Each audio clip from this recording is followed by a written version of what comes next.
So of the guys who weren't here today, what is the probability any of them make the game day roster tomorrow? Oh, well, Derek is out completely. He's in Gold Cup.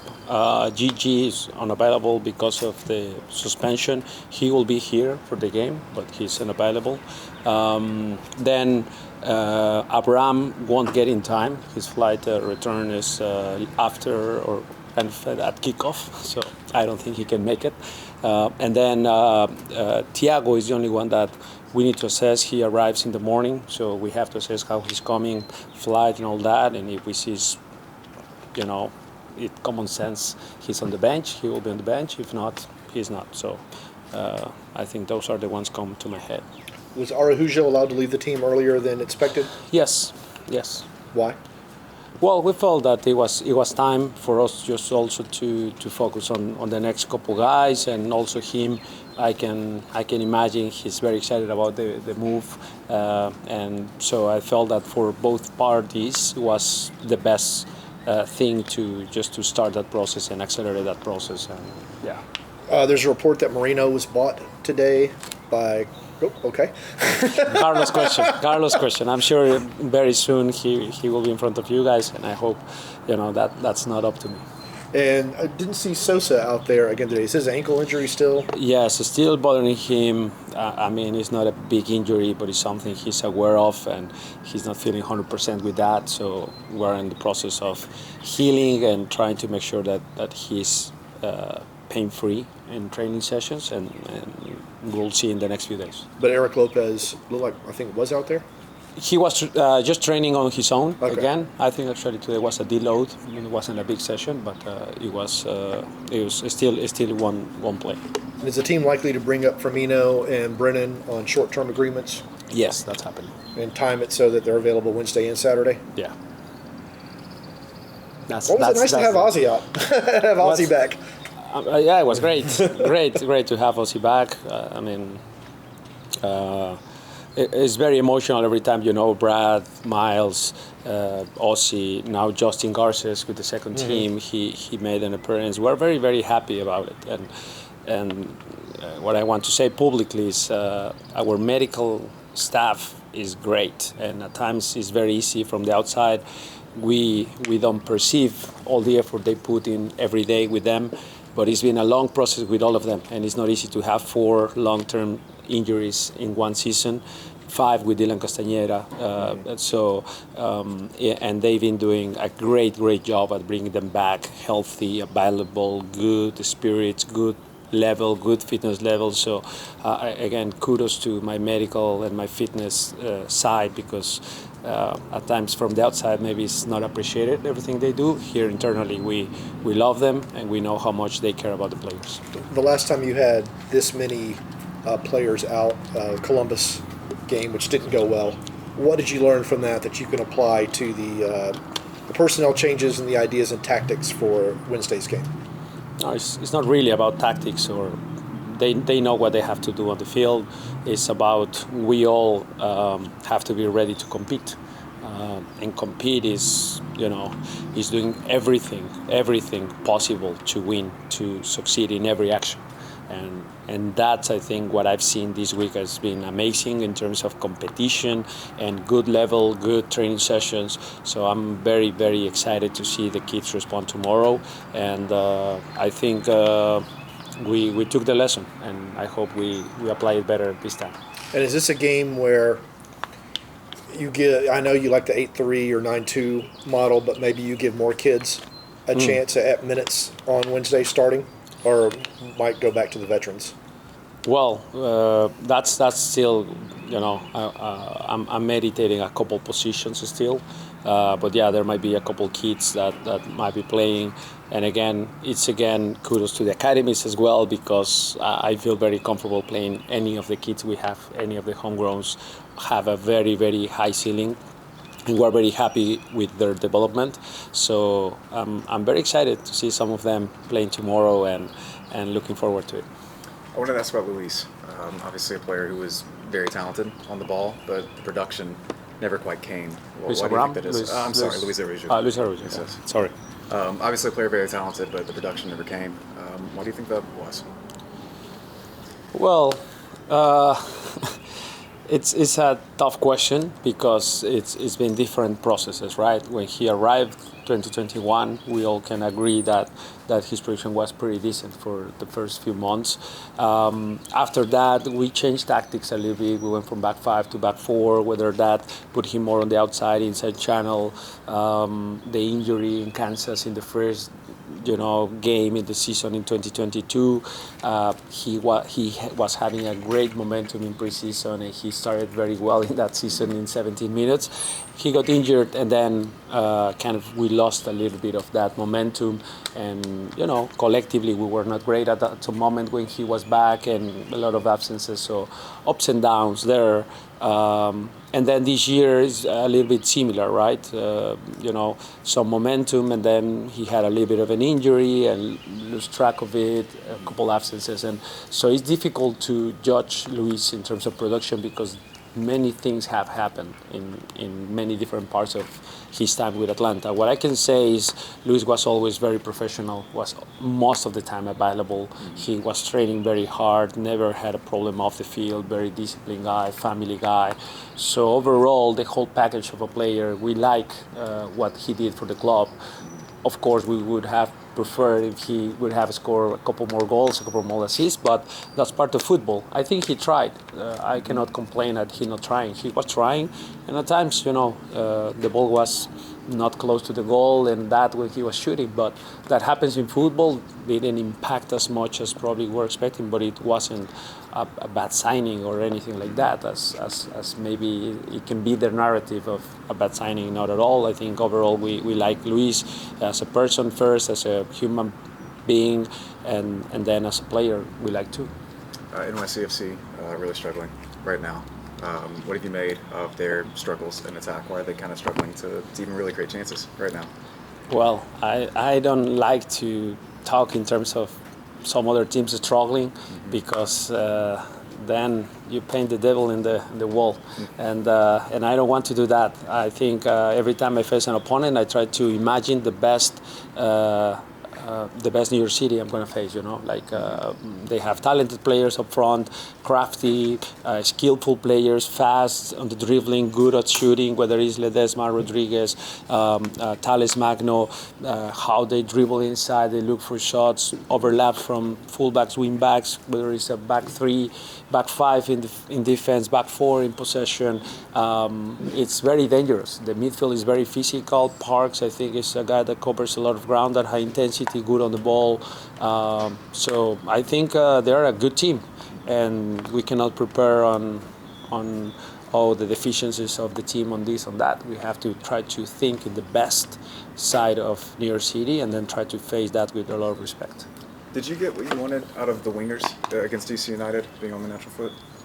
Yeah, in many ways you can say yes. It's easier when early in the game, we were winning because of part of the game plan against them. We identify a little bit how high their goalkeeper was playing and what were the type of passes were better for us against that type of goalkeeper. So no central passes, more on the flank. Exactly, Giacomaki's goal comes from a pass into that outside channel, and we planned that, and then of course our wingers did their job as well to challenge that many times.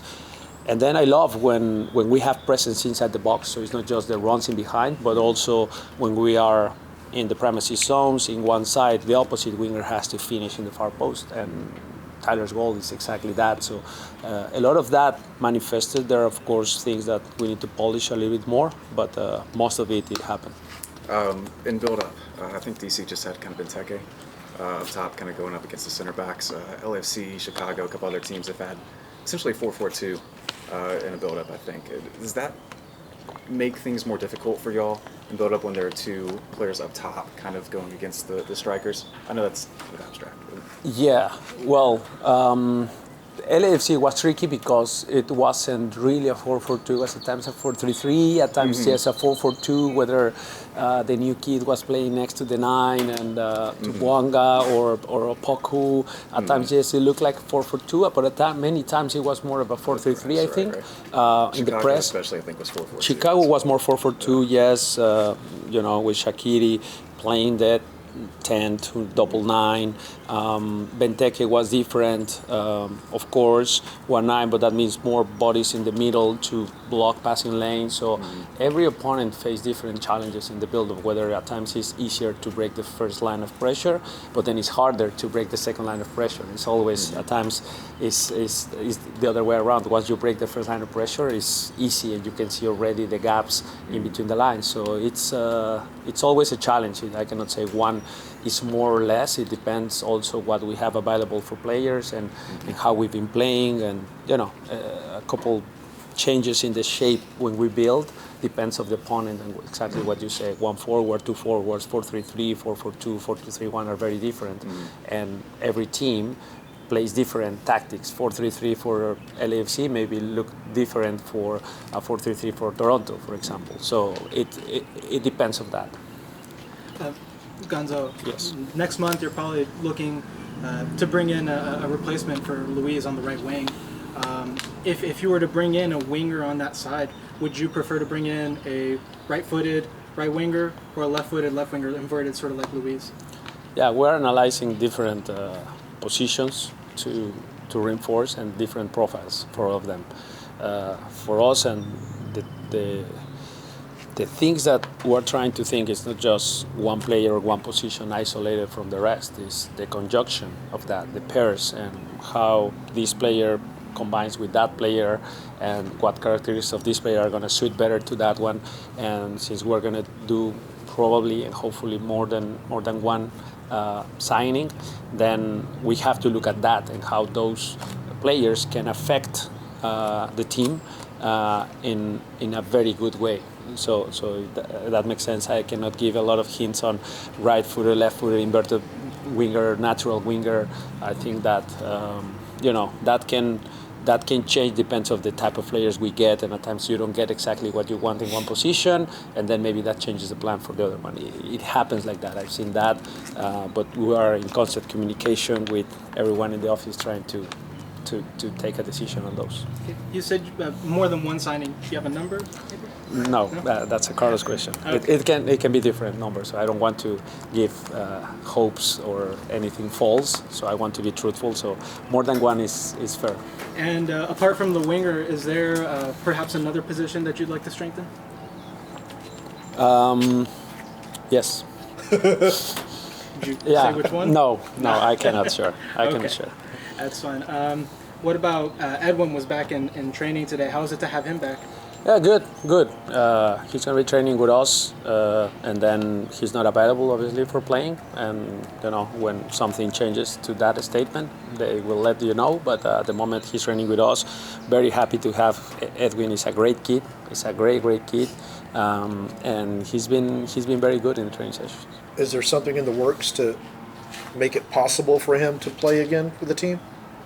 Yeah, I don't know. That's Carlos too. Carlos' question. Signings, loans, all that is Carlos' questions. I'm just coach.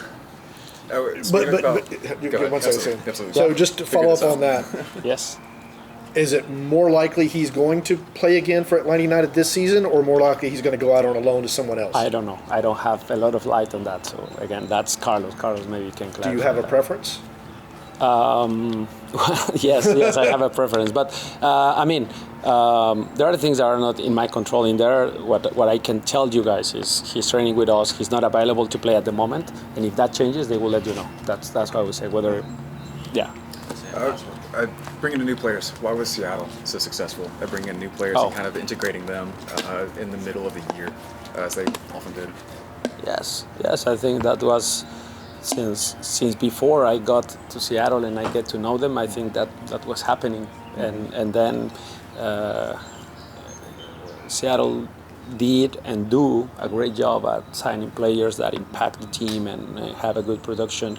So I think everyone involved in that, whether it was Chris Henderson, Ravi, Brian, Garth, there were always good conversations and good decision making on that. And I think that's something they were doing very, very good. Of course, we're trying to do the same always. I think also Atlanta's done a great job at signing players. I mean, Almiron, Thiago. I mean, there are testaments of very good signings, and even more. But I think we just want to continue with that, and every signing we do, of course, we want to nail it and try to make it impactful. But it's not only about the player too. It's about us, how we use them, how we set the tactics, how we give him the tools. So it's a lot of things integrated into a good signing. If Thiago's unable to go tomorrow, where will the offense come from? If you're missing your top goal scorer and possibly your top assister? Well, we will try to solve it with some other players, maybe playing a little bit different in the sense of the gaps and the areas that Thiago likes to operate, and how much he can produce from those areas is difficult to replicate at times, exactly as he did. But we will try to come up with a good plan and try to have the same result with a different process maybe, and that's what we're planning to do. But full confidence in everyone that is going to be tomorrow, full confidence honestly, I'm very excited because I've seen training them the last week, and they've been amazing. They've been very good, very, very good. So looking forward to it.